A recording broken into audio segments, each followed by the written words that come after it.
Então, vamos retomando.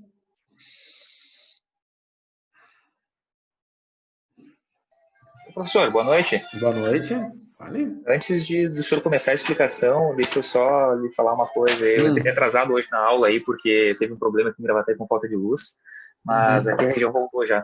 A segunda coisa é a seguinte, eu queria entender sobre as suas avaliações. Eu fiz 2 tentativas ali, na verdade eu errei uma quando eu fui fazer o questionário ali. Eu não tinha bem certeza, acabei errando. Eu queria entender suas avaliações, que o senhor deu 2 opções, 2 chances para a gente tentar. O senhor vai avaliar pelas quantidades de tentativas ou não, pelo erro e acerto final mesmo? A média. O senhor vai pegar é a média dos questionários.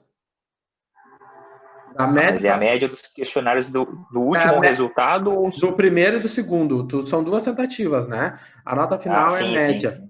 A nota final é média. Tá. Não, ok. Só para entender, porque na verdade eu tinha dúvida ali, na verdade eu acabei utilizando essa outra opção para poder acertar uma, né?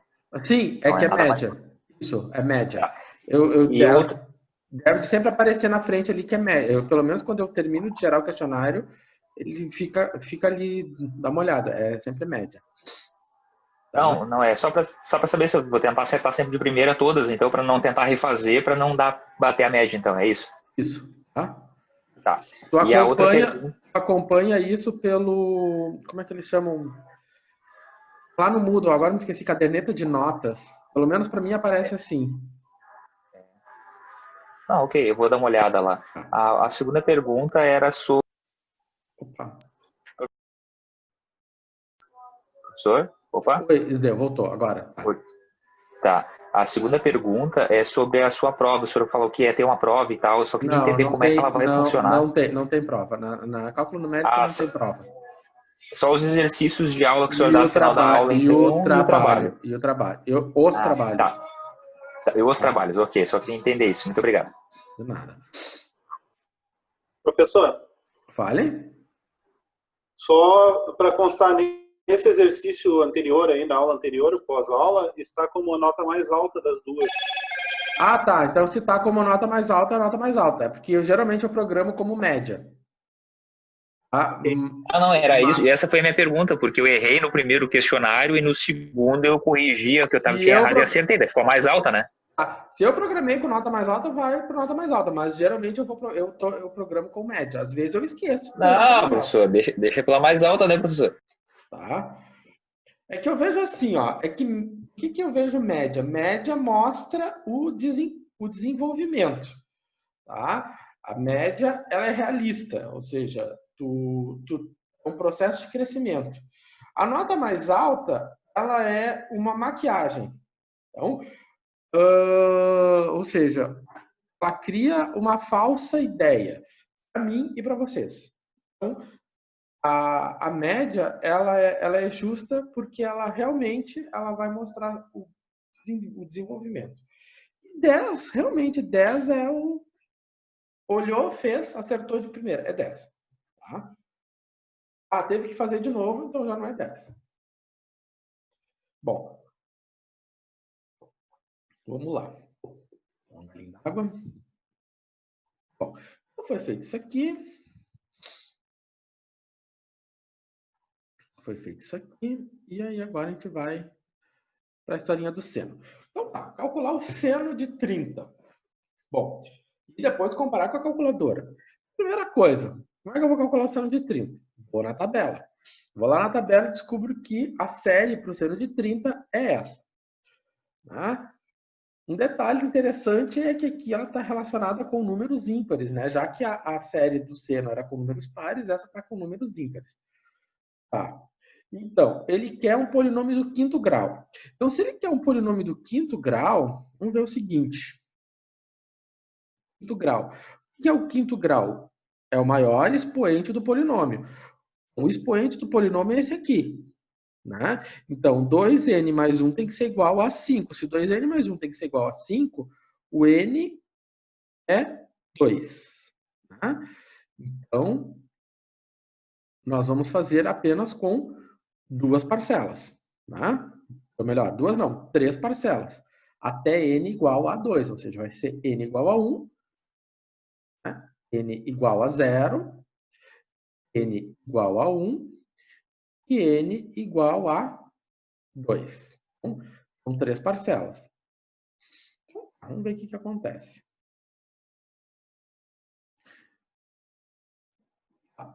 Tá.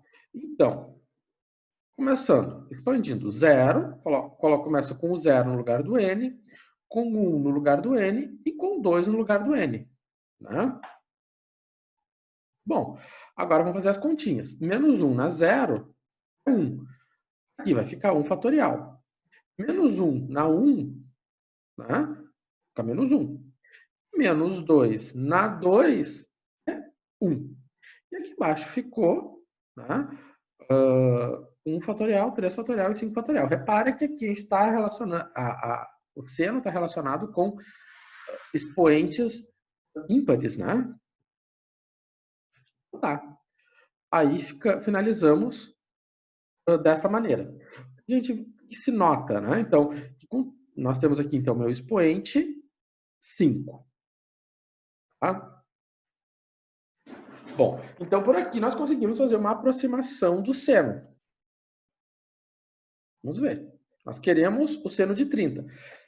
E aí vem aquela situação. Ah, graus e radianos. Por que tudo isso? Porque se eu colocar 30, aqui, se eu boto assim, 30. Ah, vou botar uma outra cor. Aqui 30. Vai ficar 30 menos 30 ao cubo sobre 6 mais 30 na quinta sobre 120.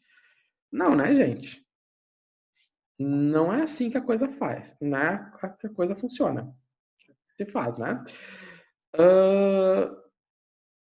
Por quê? Primeiro porque 30 graus, ele é uma unidade, é outra unidade medida, num outro sistema de numeração.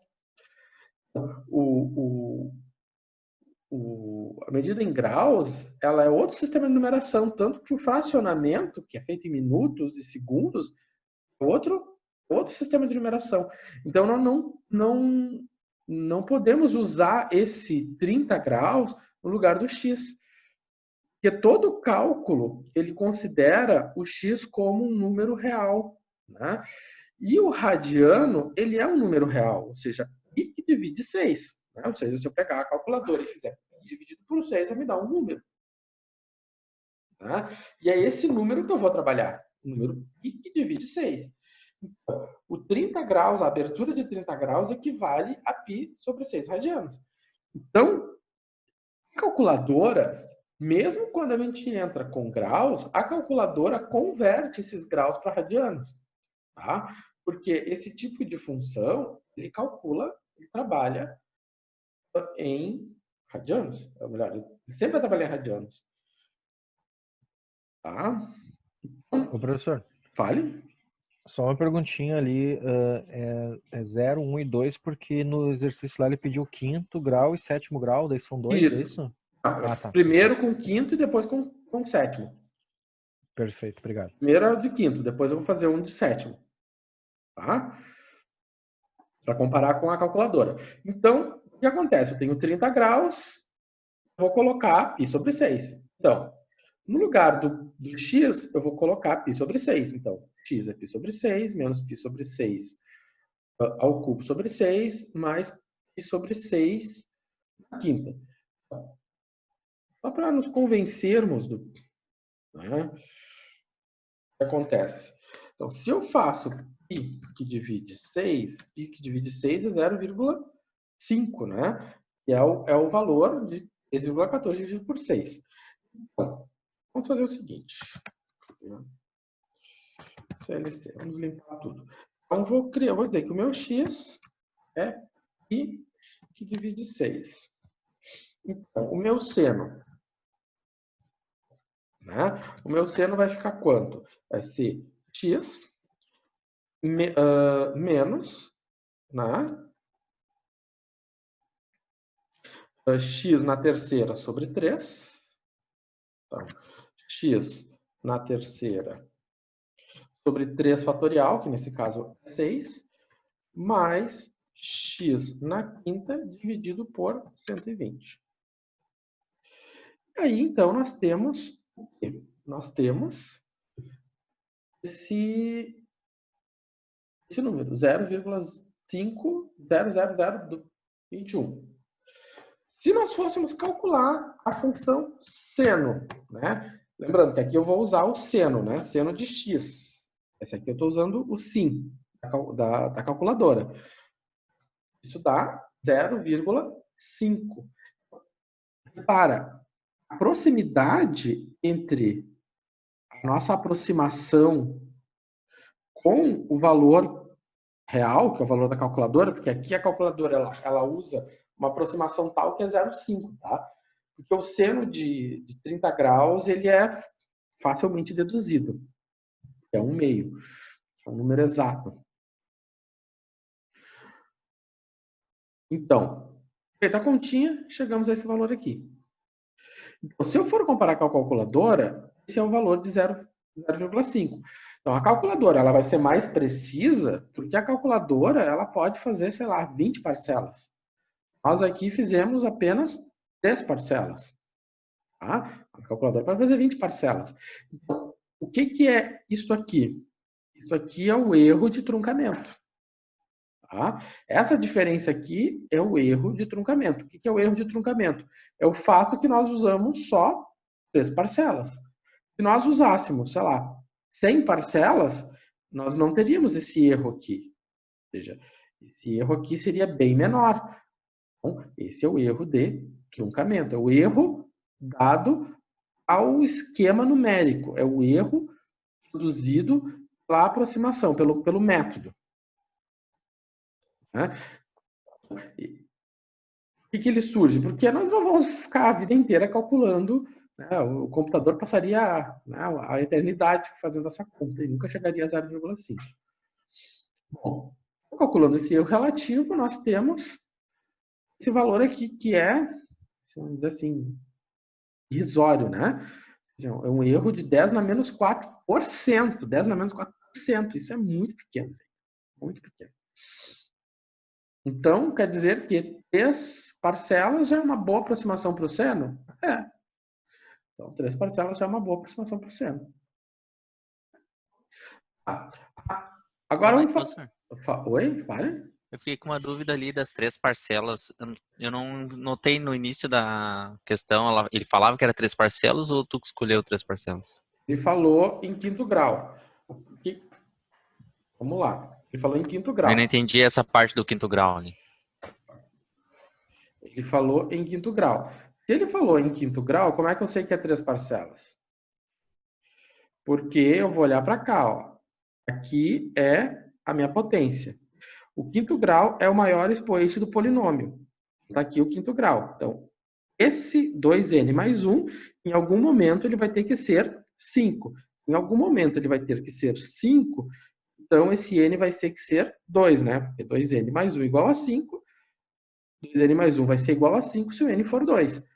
Aí, na sequência, então, eu sei que o n vai ser 2. Então, começo com n igual a 0, com n igual a 1 e com n igual a 2. Né? E aí, então, ficou o 5º grau. Agora, se eu fizesse o 7º grau, né, que a gente estava comentando ali. Se eu fosse fazer o 7º grau, quero fazer o seguinte, vou copiar essa. Se eu fosse fazer o 7º grau, né, só para nós verificarmos essa aproximação. Para o 7º grau, nós teríamos mais uma parcela, ou seja, esse 2n mais 1, né? Ou seja, 2n mais 1 teria que ser 7. Quanto tem que valer o n para que 2n mais 1 seja 7? 6, né? Ou seja, 2n igual a 7 menos 1, que é 6. Portanto, o n é 3.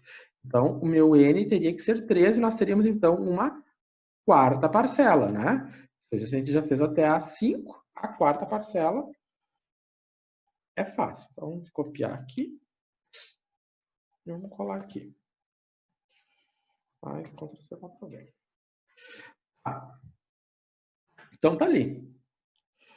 Agora vamos dar uma ajeitada. Um pouquinho mais isso, botar uma só.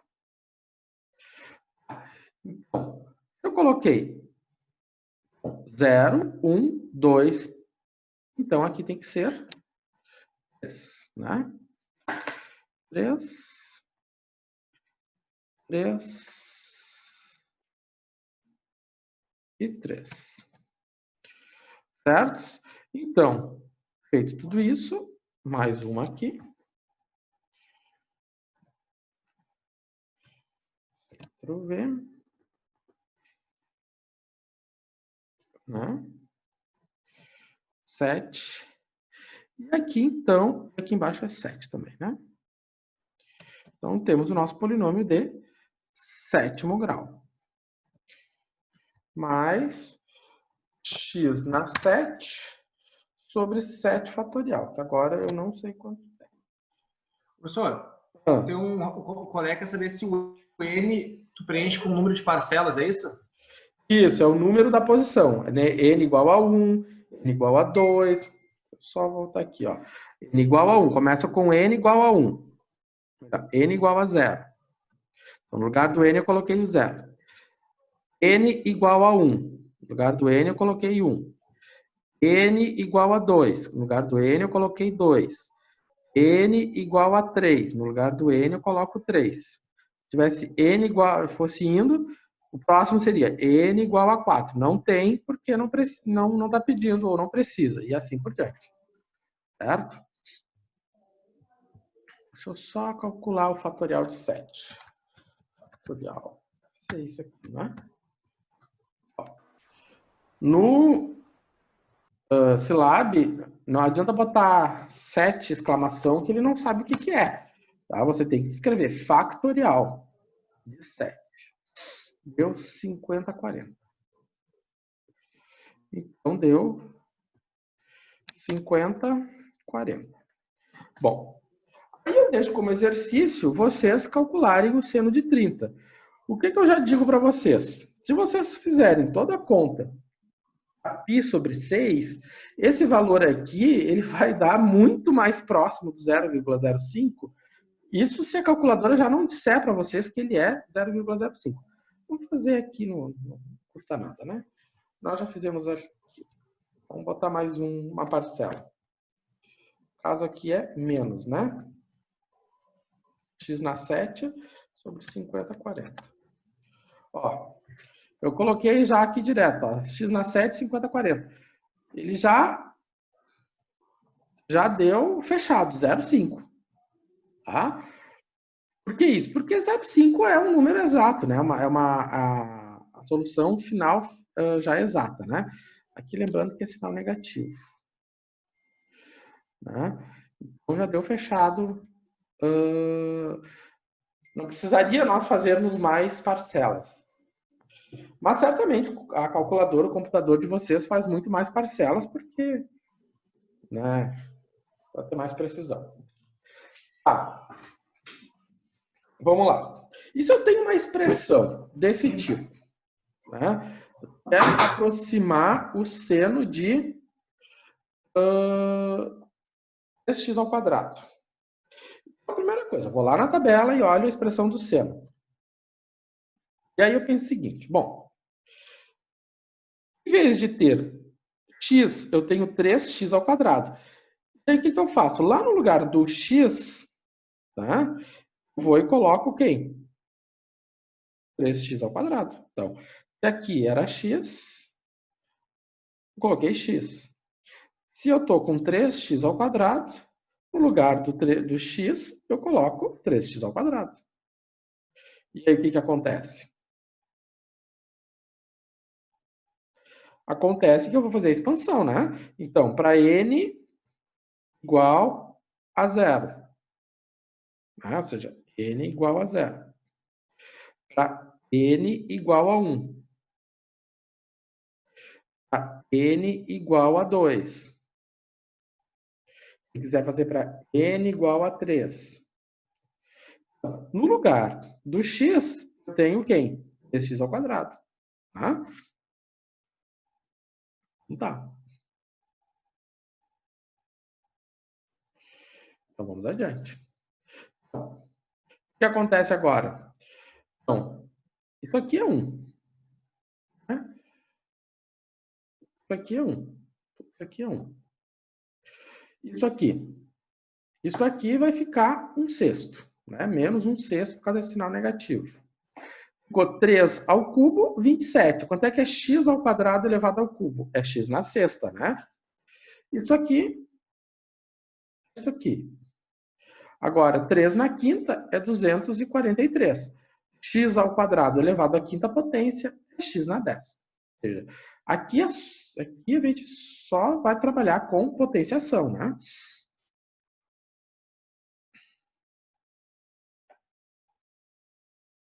E aí, então, a expressão final, fazendo as simplificações, né, nós chegamos a esta expressão aqui. Precisaria simplificar se você, por exemplo, calcular uma integral? Não, né? Só se você quiser dividir 243 por 120, tanto faz. Bom, aqui essas aproximações para calcular integrais. Existem muitas integrais que não se tem uma tabela de integração. Por exemplo, essa é uma integral que a gente não tem uma tabela de integração para fazer isso, né? E nosso cotidiano está cheio de situações como essa. Como, por exemplo, a nossa boa e velha curva normal, né? Todo mundo usa a distribuição normal lá nas suas qualidades, mas a distribuição normal, a integral por detrás daquela tabela, ela é uma integral que não se resolve analiticamente. Nós vamos resolver ela aqui na disciplina mais tarde. Um método numérico. Uma possibilidade de resolver uma integral como a distribuição normal, ou como essa integral aqui, é sim usar uma aproximação por série de Taylor. Por quê? Porque integrar um polinômio, todo mundo sabe, né? Integrar polinômio é a coisa mais fácil do mundo. Então, nós vimos do slide anterior que esta função aqui, ela é aproximada por essa função aqui, ou seja, no lugar do seno de 3x, eu coloco o polinômio de Taylor, né? Como a gente viu no slide anterior. Né? Eu saí daqui, considerei o 3x, botei no polinômio de Taylor, fiz a simplificação e cheguei nesse resultado. Aí agora, eu vou fazer essa integral. Como é que funciona a integral? Bom, uma integral de polinômio, né? Todo mundo sabe que usa uma integral de polinômio. Integral de x ao quadrado é x ao cubo sobre 3. Integral de x na sexta, x na 7 sobre 7. Integral de x na 10 é x na 11 sobre 11. E isso está variando de quanto a quanto? De 0 até 1. Né? Mais fácil que isso não existe, né? Então, vai ficar 3 vezes 1/3. Quanto é que é 3 vezes 1/3? 3 vezes 1/3. 1. 9 meios vezes 1/7. Né? 81 sobre 40 vezes 1 sobre 11. E deu esse resultado. Né? Peguei a calculadora e fiz as continhas. Aí. Lindamente. Aí tem um aluno que foi lá no GeoGebra, não, no Symbolab, né? O bom e velho Symbolab. Perguntou para o Symbolab. Symbolab, resolve isso? Né? Symbolab, resolve. E o Symbolab me deu 0,51. Tá? Que é o erro? Então, temos um erro. Só que esse erro, será que ele é tão grande? Vamos avaliar. Primeiro, quantas parcelas eu usei para integrar? Eu usei apenas 3. Quantas parcelas o Symbolab deve usar? O Symbolab deve usar um monte. Ou seja, o Symbolab deve usar um monte. Um monte de parcelas para o seno. Vamos supor que, imagina se o Symbolab usa 20 parcelas para o seno. Ele é um computador. Além disso, ele usa quantas casas decimais, quantas casas para representar um número? Talvez muito mais que nós. Né?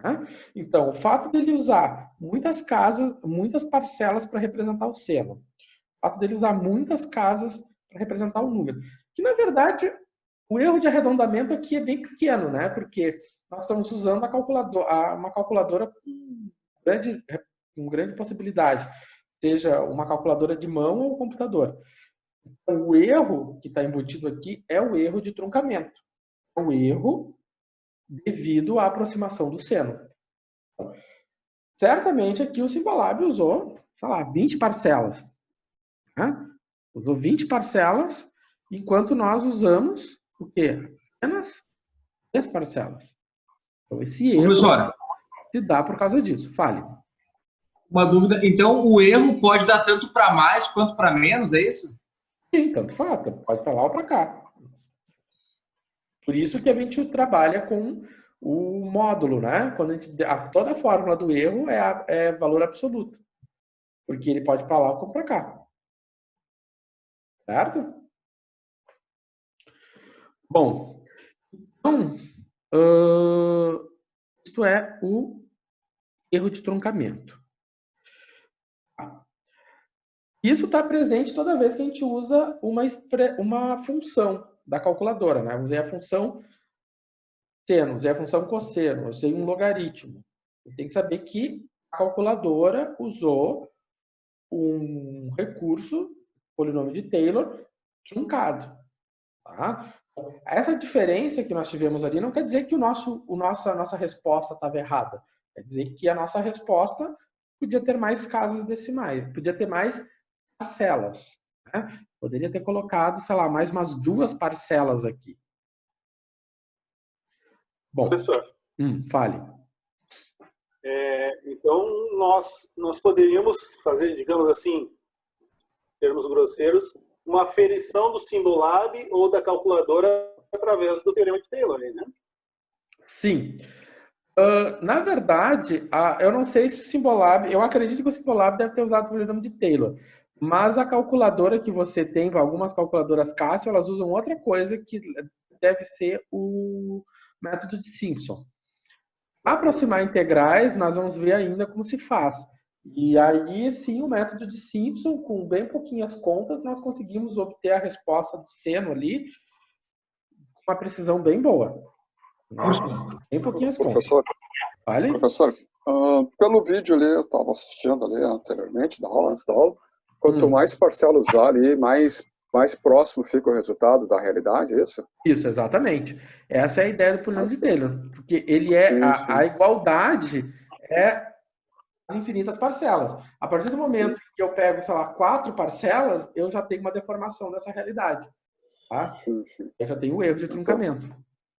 Tranquilo, obrigado. Uma situação interessante, falem.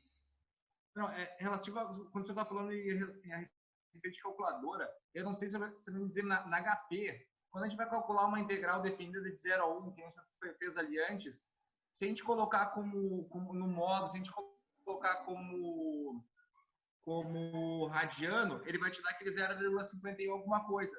Mas se tu aplicar direto lá, como se fosse aplicar assim, ele te dá um número negativo. Aí tem que colocar naquele degree, sabe? Aquela outra função. Nas menores só aparece um D. Na HP, na maior aparece degree, né? Sim. É que é a questão do radiano, né? Tu tem que usar sempre em radiano. E a HP na calculadora, e a calculadora HP para fazer integral definida, ela deve de usar o método de Simpson. Ela não deve de usar o... Agora, se for fazer uma integral indefinida, daí sim, ela deve usar o polinômio de Taylor. Tá. Vamos aqui rapidinho, nós já estamos terminando a nossa segunda live. Por exemplo, se eu tenho uma aproximação... Eu posso fazer a aproximação do arco tangente por exemplo, por um valor muito pequeno. Né? Se vamos supor que o x seja um valor muito pequeno. Se o x é um valor muito pequeno, eu posso dizer que o arco tangente de x é o próprio x. Por que isso? Né? Eu vou lá na tabela e vejo que a função do arco tangente é essa. Né? A aproximação por série de Taylor é essa. Tá. Só repara que nesse caso aqui não tem fatorial. O arco tangente não tem o fatorial. Faço a expansão do arco tangente. Né? Vou fazendo a expansão. Tal e qual. Boto aqui o 0, o 1 o 2, o 3. E aqui, professor, o 4, né? Vamos botar ali que ficou mal. Aparece aqui o 4. O 4, né? Vou consertar aqui. Chama-se Ctrl+C, Ctrl+V. E aí, então, nós temos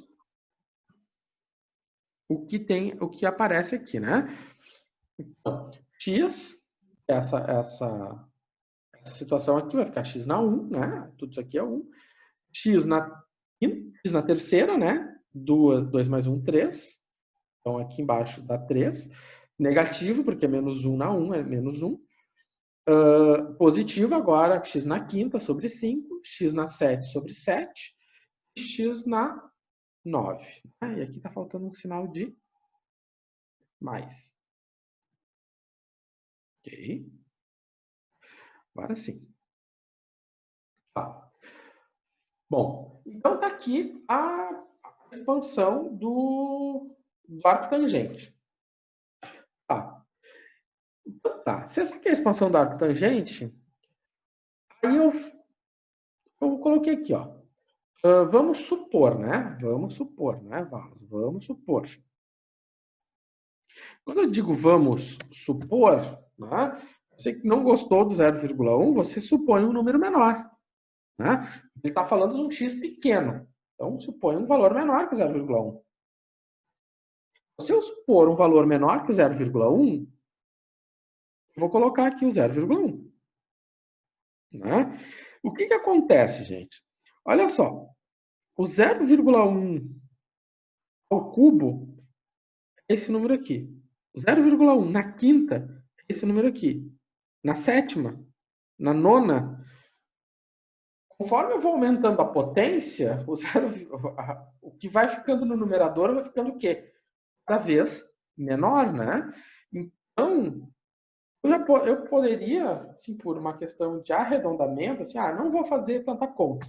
Vou pegar só a primeira parcela. E aí digo assim, arco tangente de 0,1 é 0,1. E aí eu vou comparar com a calculadora. Quanto é que é o arco tangente da calculadora? O arco tangente da calculadora, né, é 0,099. Ok. Parece que está longe, mas ele está bem pertinho. Como se mede essa distância? A distância vai ser medida pelo relativo. O erro relativo indica que, por mais que a aproximação foi bem grosseira, né? Nós tivemos um erro bem pequeno, de 0,33. Mas isso, é claro, vale para um x pequeno. O que é um x pequeno? Ora, um x pequeno pode ser menor do que 1. Né? Aqui eu peguei 0,1. Né? Para 0,5, esse erro aqui ia ser menor? Não. Eu acredito que com 0,5 esse erro aqui ia ser maior. Né? Quando a gente está trabalhando com x, né, em algumas situações com x pequeno, a gente pode considerar só uma parcela. Eu falo isso porque lá no trabalho, lá na atividade que vocês têm para entregar, se eu não me engano, eu falo da função arco-seno, né? O arco-seno também pode ser feito dessa forma. Então, fica a dica. Na verdade, o arco-seno é mais fácil que esse, mas eu quis fazer esse, que é o mais difícil, porque o arco-seno daí eu deixo para vocês fazerem. Então, quem ficou com o arco-seno, que se vire. Bom, aqui tem uma aplicação de como a gente pode usar isso para reduzir uma fórmula. Né? E eu vou deixar vocês brincar com essa fórmula. Porque, deixa eu ver uma coisa, até dá para ele falar, tem 5 minutinhos. Lá da teoria da relatividade espacial de Einstein, né? Que é uma teoria da física bem pesada, que eu tive 1 ou 2 aulas na minha vida sobre isso, é uma viagem bem louca. Ele diz que a massa, né, a alta velocidade, ela tem um fator de correção, né? E é essa expressão aqui, né? Que a energia cinética né, desse movimento, ele vai ser agora calculado por essa expressão aqui. Com isso, o Einstein provou isso no início do século XX. Ele fez, então, essas deduções. Isso aí é um problema da física, não nosso. Bom, então ele calculou essa energia cinética. E o que acontece, né? Existe aquela coisa de ter quando tem uma teoria, de verificar se, se esse resultado também se comporta na outra teoria. No caso, a teoria clássica de Newton, né? A teoria clássica de Newton, ela é caracterizada pela baixa velocidade, né? Quando eu falo baixa velocidade, né, tipo 100 km por hora é baixa velocidade, tá? Quebrar a barreira do som também é baixa velocidade. O que é alta velocidade, né? A velocidade é a velocidade da luz. Aí, isso é alta velocidade. Tá? O resto, o nosso mundo, nosso mundinho, é baixa velocidade. Na física clássica, que é o nosso mundinho, né, a energia cinética ela é calculada dessa forma. Uma fórmula, né, bem conhecidinha nossa, né? Então, a pergunta que ele faz, né, é a seguinte. Que ele dá é o seguinte. Mostrar que a baixa velocidade, essa fórmula aqui, se reduz a essa fórmula aqui. Então, eu vou sair dessa fórmula e chegar nessa fórmula. Ou seja, a alta velocidade é assim, a baixa velocidade é assim. E as duas fórmulas são a mesma, né? Então, a primeira coisa a fazer é colocar, né, do lado da outra, pegar a fórmula e olhar para a fórmula. Tá? Bom, quem é o M? Bom, ele diz quem é o M. Ele diz que o M é isso aqui. Eu botei ele ali. Tá? E aí, eu deixo vocês brincarem com ela agora durante o intervalo, ficarem pensando nela, e depois do intervalo eu termino, que está quase terminando nossa segunda live. Certo? Isso também está explicado naquela videoaula, naquela aula de semana passada, da pré-aula da semana passada, aquele vídeo que está em inglês, mas que vocês podem botar a legenda, ele faz esse exercício lá, certo? Então, às 9h20, 9h20 eu entro de volta e a gente termina isso, certo? Então, tá. Até daqui a pouquinho, então. Agora eu vou ler esse chat. Valeu. Falou.